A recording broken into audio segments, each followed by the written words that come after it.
I had a nice trip to Uganda, dwelling in the capital. Before I just left back to Kenya, a certain school caught my attention, and so I planned to visit it. The school has been a major trend on the internet for its boys' school uniform, and it is found in the western parts of Uganda. Having worked in a school setting, I understood the assignment and had to prepare early enough for the journey, including getting a clean shave. I decided to board a bus, which seemed the cheapest means of transport for such a long distance. We are heading to Fort Portal right now. Yeah, so come with us, guys. Okay. The bus left for Fort Portal at 6 in the AM. The road from Kampala to Fort Portal is approximately 300 kilometers long and takes about 5 to 6 hours to drive. However, this depends on traffic and road conditions. The route starts in Kampala and then heads west towards Mityana, where I encountered some steep hills and winding roads. After Mityana, I continued through the towns of Mubende and many others where the scenery is dotted with tea plantations and rolling hills. Along the way, I passed through several small villages and towns where you can stop and rest and grab a bite.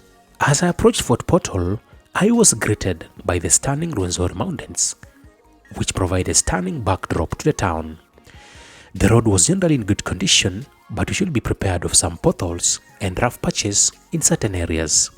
Overall, the road to Fort Portal is a scenic and enjoyable drive, offering plenty of opportunities to take in the beauty of Uganda's countryside. After 6 hours of bus ride, the two of us, I and Shami Vlogs, finally reached the historic Fort Portal. We preferred a motorbike to have a whole adventure and exciting experience all the way to the school. The journey took us 30 minutes and it was characterized by beautiful scenery and fresh air. The road was relatively smooth. On the way, we were treated to stunning views of the green hills and valleys. We were finally at the gate.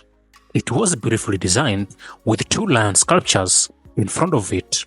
Being a school founded on Christian values, at the gate were some housekeeping rules such as no skimpy dresses for women, no miniskirts, no bum shorts, no too short skirts, etc. We got welcomed by student heads and other several regular students. Hello, sons of Atlas. Welcome to Nyakasura School, the only school.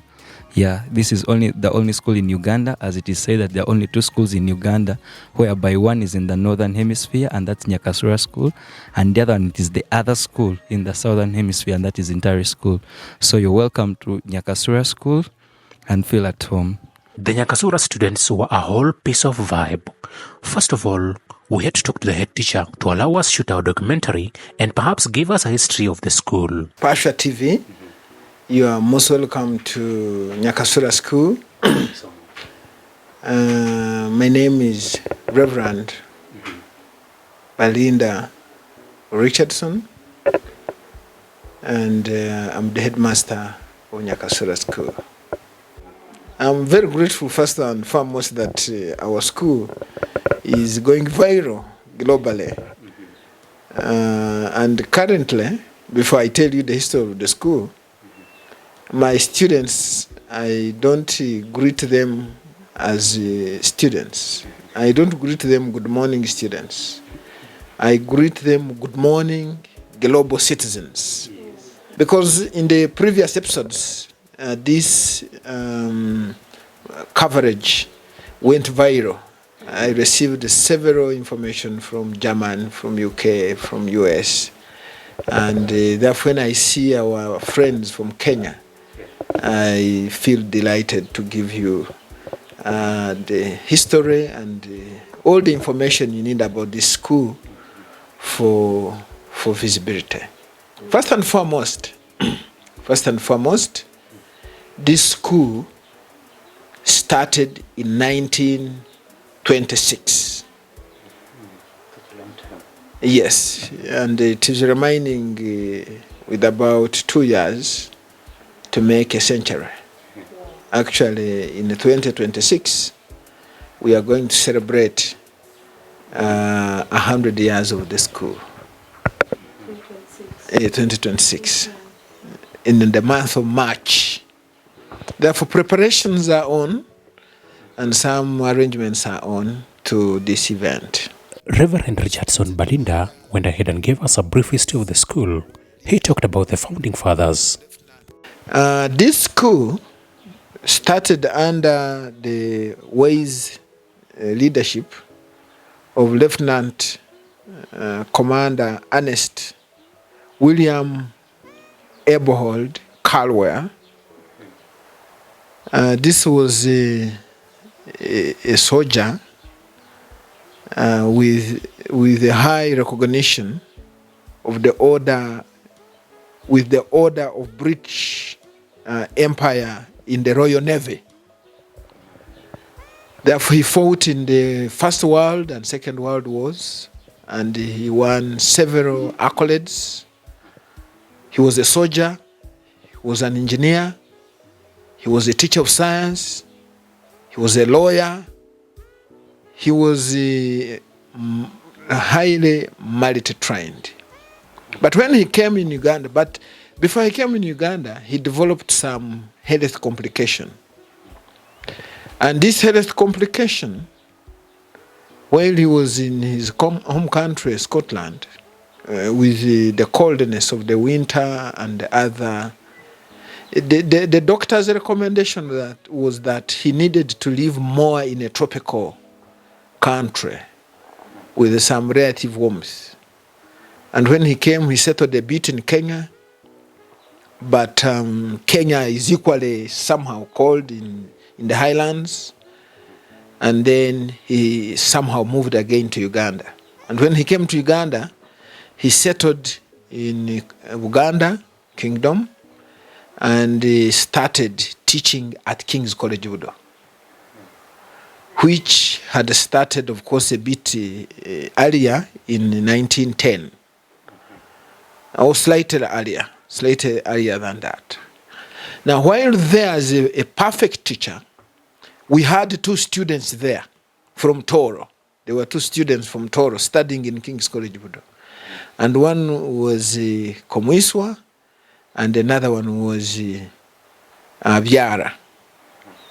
And these two students would walk from Fort Portal all through to Kampala, to King's College Budo, to study. And when you see on the photograph, you see one of them, Komwiswa, there next to him. That one in the shot, that's the Komwiswa who actually convinced him to come to Toro.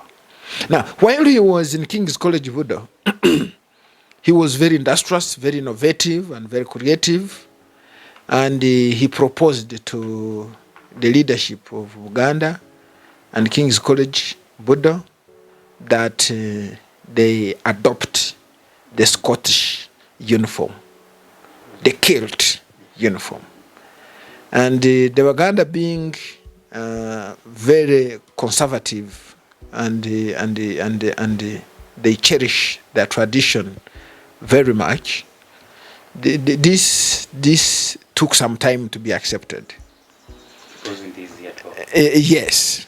Therefore, Caldwell started developing some negative energy.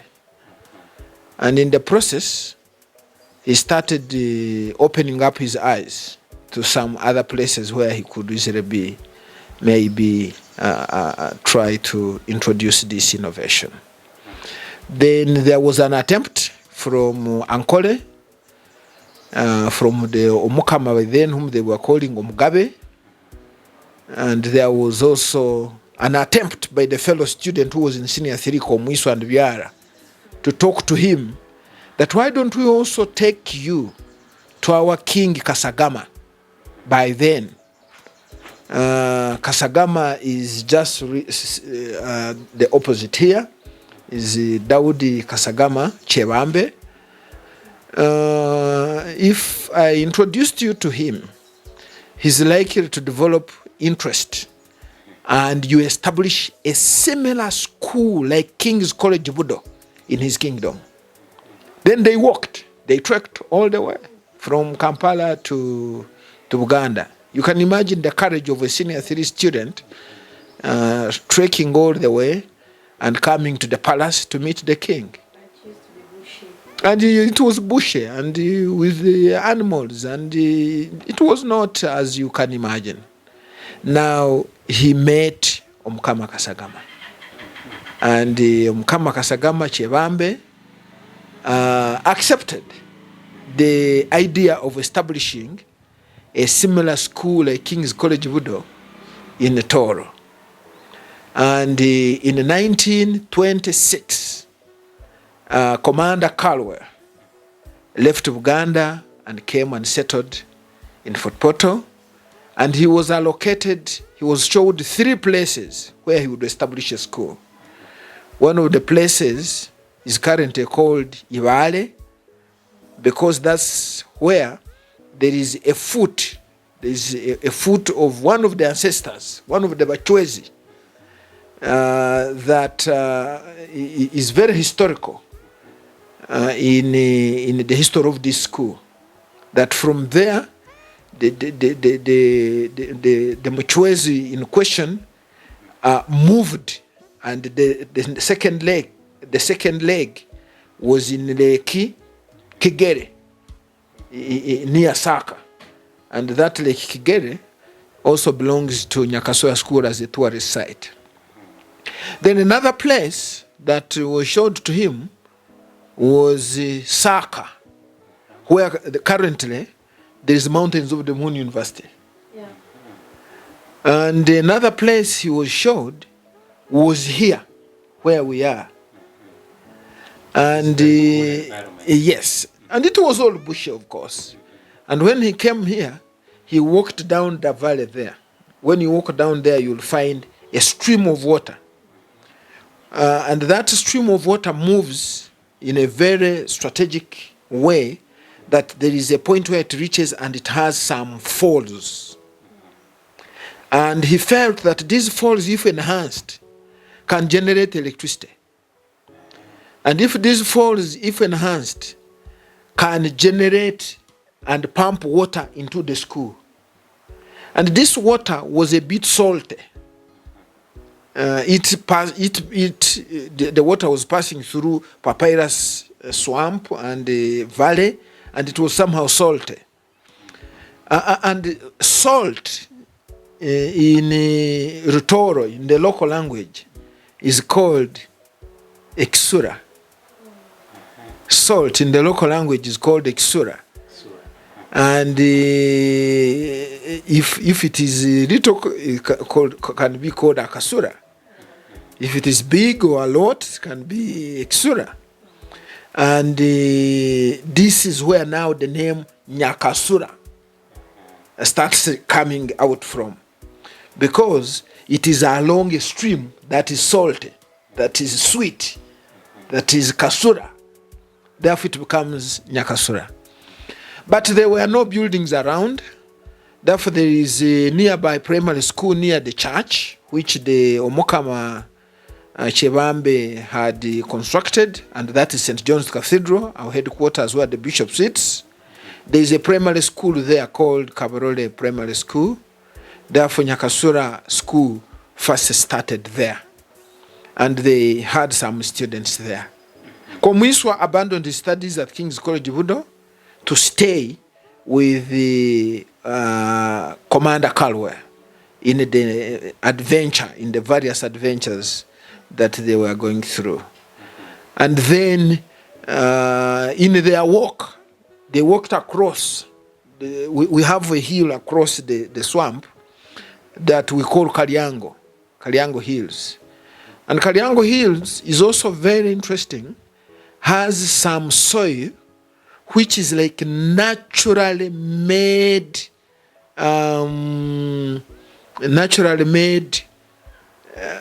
concrete. If you try to dig out, you find sand. It is like mixed with the cement. It is already a nice mixture, very nice gravel up there. And therefore they felt, if we could concentrate here, we could make very good blocks without requiring cement, which would be expensive to transport. Therefore they started making blocks, Komwiswa and Commander. And if you go there, you'd find the depression where they made the blocks from. Now, they would make, dry, and come and build here. This is the first block that they built, this building where we are seated. And this wall is 98 years old, but very strong, and you cannot nail a nail there. You cannot drill a nail through that wall. Made out of mud and water and the blocks without cement. Now, but he preferred, most of the time whenever he would be free, because of the medical recommendation that he needed some warmth from a tropical setup, he would sit around in front there to receive some sunshine. Now, when you move out, you'll see there is a green in front of the school. And that green, people don't walk there. We preserve it as a green. It is a monumental kind of identity of this great school. You only walk there with great and rare permission. But we preserve it because it is an area which was a compound of Commander. The school head talked about the most controversial thing, the school uniform. At this point, we learned that the junior boys' school uniform is not made up of a skirt, but it's called a kilt. Commander introduces the Scottish uniform here, where the boys put on the kilts. Of course, inside they put a short, which is khaki. Then on top they put a wrapper, which is a kilt. If you are not careful, some people have mistaken it to be a skirt, but it is not. If you look at it closely, it is a wrapper, and we call it a kilt. And he didn't want to call it a uniform. He called it a combat. Therefore, we called it a combat.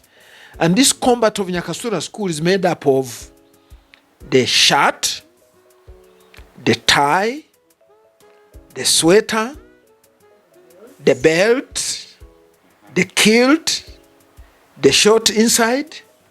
There is a small bag that they put in front there where they keep the pen and some little pocket money.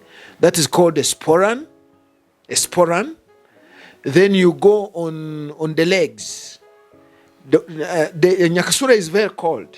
And it was generally very cold even at that time. We are near Mount Rwenzori, the other side. We have a swamp down here. Therefore, sometimes it is very cold.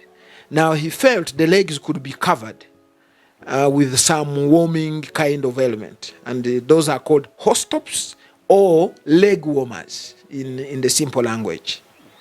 And then you put in the socks. You also put on the socks, short socks. Not necessarily white.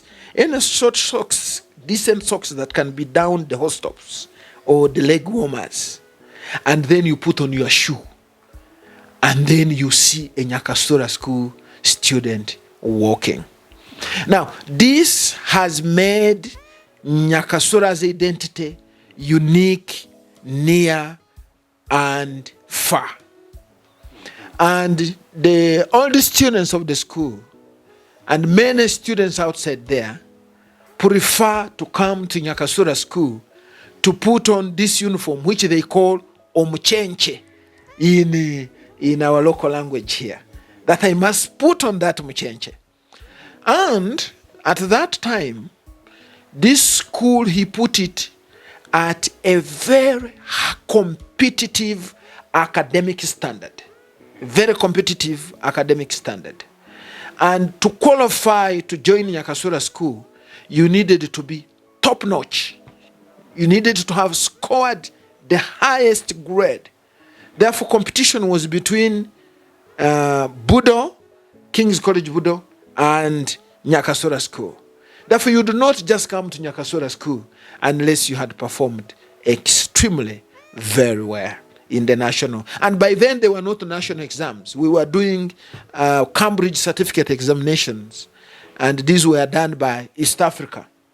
And by then, East Africa was made up of Kenya, Tanzania, and Uganda. And in 64, 65, around there, during Reverend Perrin's time, because this school has been headed by two reverends, Reverend Perrin and myself, in the 98 years of its existence. During that time, Nyakasura School became the third in the whole of East Africa. Therefore, it ranked very highly academically. And in the national grading, it was the first school. And many people thronged, wished, desired to come and study from this school. And therefore, since then, the school has produced uncountable men and women of very important contribution to the country and to the globe. But one thing I want to first also inform you, the school did not begin as a mixed school. It began in 1926 up to 1959 or 50 or 60, 1960 or 62 there, when Reverend Perrins came with his wife Joan Perrins. And I think that feeling of the lady being lonely in a masculine environment, she felt that the girls could also be given a chance. And therefore, around 64, 65, the girls were introduced in the school. Now we also have a section of the girls, and we have around 427 girls in the school and around 800 or so boys in the school, giving a total of above 1,200 students. The school with uncountable alumni in the school. Now, very many. This school has some other unique things. It doesn't call a headmaster only. Anyone who comes to head this school is called a commander. Because commander, when he died, he was buried here. It is only the grave of commander which is in Nyakasura School. Therefore, commander is treasured so much. And when you move out, you're going to find his portrait. And that is commander's portrait. And when you come here, you take a photograph with commander, and that is the identity. The anthem of the school is not called the school anthem. It's called a school hymn. School hymn. Hymn, like a song, like a hymn book. Yes, worship. Because it is actually a worship. It has a lot of worship. Because in one of the stanzas, it has a very nice stanza which says, "May the joy of serving others be to us a true reward. Let us love indeed as brothers, as disciples of the Lord." Therefore, you see, he was also a Christian as a missionary. He set up the church. You will see a very beautiful church in the center of the school there. And also that gives a unique identity of Nyakasura School. And many churches and many countries have come and copied the architect of that church and made a duplicate of it in their respective countries. I have already told you the uniform is not called uniform here, it is called a combat. We had a talk with some of the boys and we asked them how they felt about wearing kilts. First time I thought was like a both short and skirt. You know, like these things that they put on your face, in front it's a skirt, then behind it's a short. First time, but when it came, I found it was like a complete kilt, complete attire. At first time it was kind of weird, but as you move on, you get to know the school, get to know the people around you, you hear the history and the passion, the people that are around, even feel more comfortable with it. Actually, when you move with it in town or outside school, you're that one celebrity moving around, just know everyone is staring at you, everyone is surprised, everyone is like proud of you. All the OBs and the OGs are always like, yeah, that's the boy from the school. So actually I feel proud of putting it on. Yeah, that's so good. The students who have gone through this school are not called old boys and old girls, just. They are called alumni. And you know that is a vocabulary for universities. Yes. But we call them alumni. It's just like a campus. Then another important thing you need to know, just right from what you have said, it is not called Nyakasura Secondary School. It is called Nyakasura School. And if you attain at one point and you risk in public or in your speaking and you say Nyakasura Secondary School, the OBs and the people who know can even grab your mouth and say, what are you saying? Repeat it. So that you say the school. Others just stop there, the school. Once you say the school, then you are meaning Nyakasura School. However, later, there emerged another school in Mbarara, which is called Intare School. And we call it the other school. Therefore, this one is the school, this is the school, and then the other one is the other school. Now, that when you talk of Nyakasura School, you mean, when you talk of the school, you mean Nyakasura School. And this name is treasure to very many people, those who have studied here and those who have not studied here. One important thing why it is called a school, why I have tried to follow up a bit of this name. Commander didn't had a major mentality that the products from the school should not look for employment, should go and be self-reliant. Therefore, he didn't want to promote only one thing, academics. No. He wanted each product of the school. He equated it to a school of a university. Because actually, it is him who dreamt that where currently Mountains of the Moon University is, would be a branch of Nyakasura School University. He said, I think when I go there and establish one school, then here I will put the university. In Ibale, I will put there something else. And we are lucky, we are happy that much as Mountains of the Moon University is not belonging to Nyakasura School, but the dream was first born by Commander. Now, that when you would come here, you'd learn carpentry. There was a strong carpentry workshop. Every product of this school knew how to make their own stool, chair, bed, door, and also to roof their own houses. He also established the first and only electricity. This school, as I told you that there are falls down there, he upgraded them to a level of generating electricity. The Nyakasura School was generating her own electricity. Then he brought a system of pumping water by itself without using power. If you visited, you would see, and we call it the heart of Commander. You would see how he made the high drum. Now the water comes in the drum, and then it comes and hits the machine. The machine pumps back the water through the pipe. Then the pressure with which it pumps it pushes it up to the tank here, and which is about a kilometer or two. You can imagine, yes, water being pumped naturally without using electricity. And that is the water which has sustained the school up to today. We don't use national water.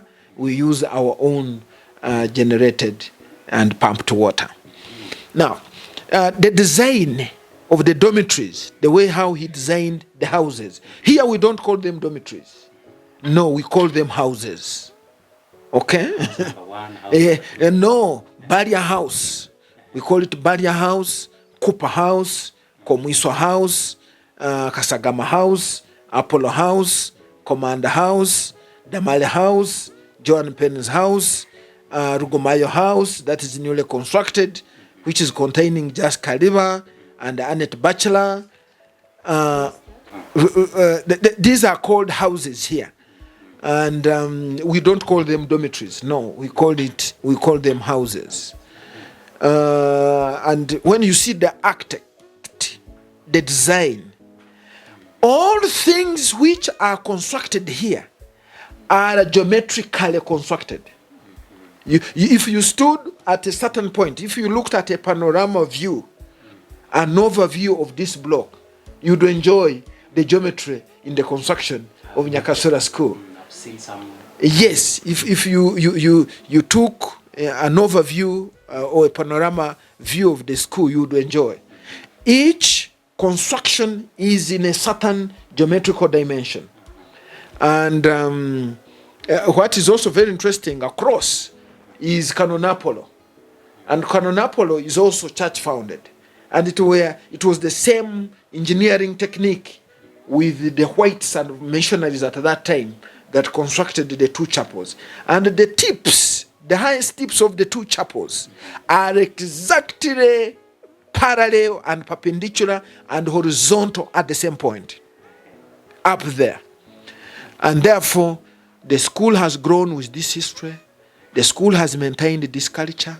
And recently, it won a trophy of Cross-Cultural Foundation Uganda, where I participated and submitted a proposal, and we won it among the schools which have preserved the culture of the school, and we got some great support from there, and we have also tried to preserve it. The OBs and OGs outside there love their school in a way I cannot describe. They treasure the school so much.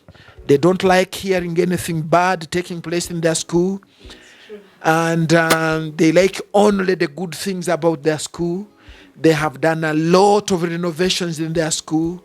They have lobbied government to support the school so much. You have walked through, I think, and you have driven through a Tamaka Road, all through. We may be the only school with such an opportunity. This is the effort of government and the OBs. You'll see all renovations taking place here. Maybe the only major thing that I have done here, which has been done by parents, is the construction of Rugumayo block during my predecessor, Frank Manyindo, and the current perimeter wall fence, which has been constructed in my 3 years' time that I have so far served the school. Therefore, as I am here, I am cognizant of the culture of the school. I am sensitive to any changes of the school. I am cognizant of the love of the school. Myself, I'm not an old boy of the school, but I have picked interest to learn the history of the school to the extent that I am able to fit into it and then be able to serve the community that God has commissioned me in to serve. You've talked about a trophy, and I see very many awards here. So maybe what's the secret of success? That is exactly where I was going to take you next. I was going to take you to the school again, another component of the school. You had to learn some carpentry, you had to learn electricity generation, you had to learn water generation, you had also to acquire a skill. And these skills were multiple.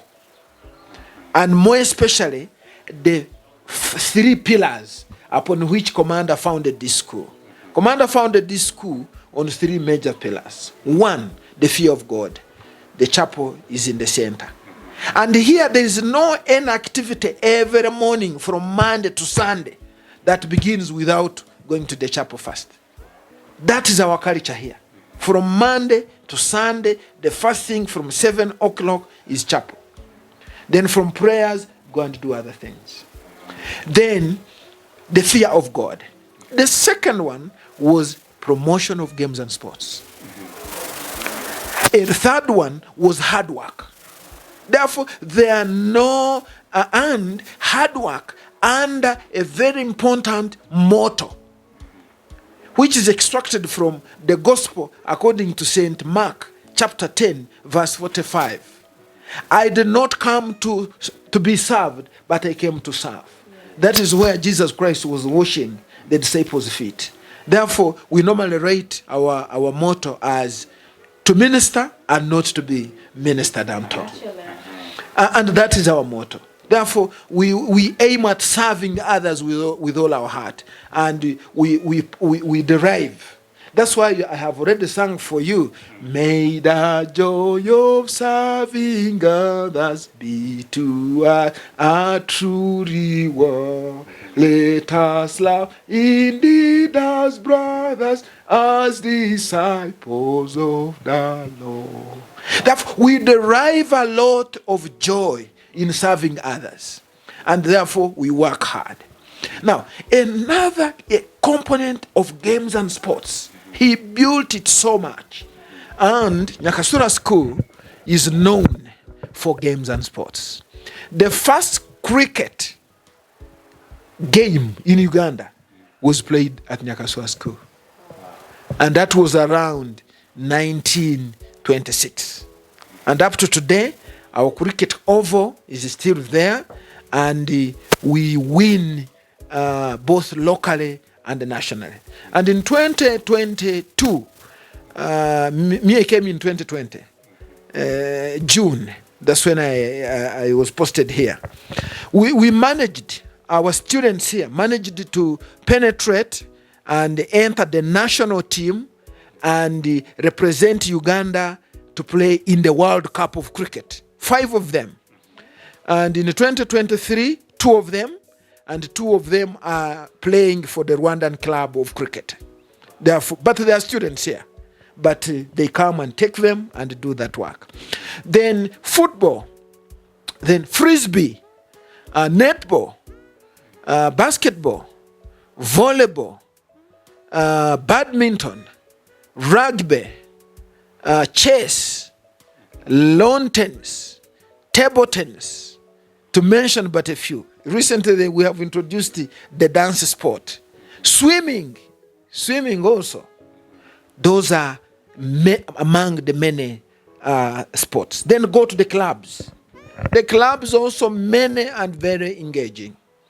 Currently, we have my predecessor, Frank Manyindo, with the many others, also was following the footsteps of this kind of idea, started the agribusiness club. We have a strong farming enterprise in Nyakasura School. If I took you to the animal husbandry, you would find there good and model farm of cattle. You would find there piggery. You would find there poultry. I have introduced goats since I came, the goats. Then the banana plantation. Then you'd find the fruits growing. You'd find a greenhouse where we grow vegetables throughout the year. And this agribusiness, we have reinforced it. And it is also a big income earner for the school. We have also many other clubs, like the Scouts Club, like the Scripture Union Club, like the YCS Club, the Patriotism Club, the Wildlife Club, the Debate Club. Now, I want to mention about the Debate Club. One of the competencies that Commander wanted out of his products was the ability to express yourself. And this was through debate. Therefore, Nyakasura historically has gained prominence in a debate. Now, those trophies you see are not trophies we win regionally. Those are national trophies. Those are trophies you find us engaging with Budo, and we win. You find us engaging with Intare, we win. National trophies. And therefore, those trophies you see filling my office are trophies which have come from clubs, largely debate, agribusiness, scout, to mention but a few, which have come from games and sports, because in majority of those games which I have listed, there are areas where we are very powerful, regionally and nationally, plus many other accolades that we get as a result of our good performance. Thank you. Well, there is this question that is burning. How does the community around feel about the boys' uniform? Have they ever maybe tagged you a name? I have actually had a few people who are not very informed calling it a skirt. I have had some people calling it a skirt. And even these friends of ours who came from Congo, they came with a lot of anxiety. Let us go to the school where boys and girls put on skirts and let us see it. Then my friends from Ghana also came saying, let us go and see this school where boys and girls put on skirts. And it seems that is the same thing which has brought you here, amazingly, that you have come to see a school where boys and girls put on skirts. Yes. But when they come here, they are given this rich history. They are given this information. And they come when they are very appreciative that it is not called a skirt. It is called a kilt. And this kilt is a part of the combat. And many OBs, even those in high offices, have kept their kilts. And sometimes when they come here for alumni reunion, they come with their uniform. Find an adult, and when they come in their suits, they go to the store to buy the kilts. Those who can find something fitting them, they take off the coats and whatever and put on. I have found amazing love of the students who passed through here about their school. Therefore, misconceptions have been there about the school's uniform.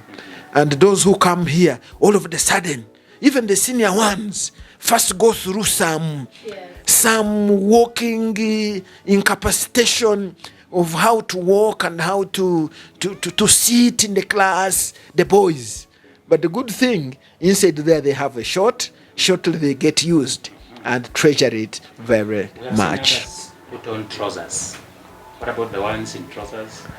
Now, when you cross and you go to A level, that is the advanced level, senior 5 or senior 6, you can put on the trouser, which is khaki. But their casual uniform out of the class is also a trouser, black trouser. They can also put on a black trouser, and that is their casual. But when you are moving out of school, for any school function, any school identity, whether you are in A level or O level, you must go in a kilt. Yes, you must go in a kilt. Whether you are in debate and you're in senior 6 and you're going to debate at the floor of parliament or in the state house or in national or internationally, kilt. Because this is the identity. These are the things you can put in for the identification and the classification, and management, but the identity is a kilt. Yes. The OBs who are teaching here, or during the teaching and learning process, they wear as teachers professionally in their trousers, but let it be a function. If there is an interesting, fun, good, memorable function, they pick on their kilts and they put it on and they become very smart. It is occasional, but it is not a regular requirement. As a school, the major challenge, maybe I would say, currently, is the structures are growing. The structures are growing old, and I would need some great facelift and new structures. Then, because at that time they had even constructed some with the asbestos sheets and some steel have those roofs, and you know how cancerous they are, because they have those exogenic rays that can cause cancer. Then the population of the school is increasing, and therefore we need more infrastructure in the school. Of course, other dynamics of increasing prices and economic situations, and sometimes the school is close to a mountain, and when there is some insurgency, because in the western region here, some time back we were invaded by some rebels, the ADF rebels, and they like hiding in the Rwenzori Mountains. At one time they sloped and killed our students in the neighboring institute called Kichwamba. Therefore, sometimes those scares come in, but the government has contained and provided enough protection and guidance. But the major challenge, I would say, currently are improving and expanding on the infrastructure. For you, I thank you that you have taken a step and come here. Many people like speaking with authority on things they have not even visited, on things even they have not seen, but you find a person claiming authority. Now, when you come here, you'll see the boys putting on shorts and on top a wrapper, which wrapper is a kilt. And this kilt is well wrapped with a belt. You tuck in with tops. Those are leg warmers. There is nothing feminine you see on a boy who is putting on a uniform of a kilt. There's nothing you see. And putting on a kilt without a leg warmer is an abomination. Therefore, it is a misconception out of lack of exposure. But if you came here and saw the respect, the boys are called the girls are called the boys, and the way how the boys are put on their combat, this mystery of saying that it is promoting gayism, and this of gayism is a recent development, by the way, in Uganda here, and this school has been in existence for about 98 years. Therefore, it is a misconception and very untrue when you are in Nyakasura School. Thank you so much for watching. See you on the next one. Follow me on IG @Zad_KE.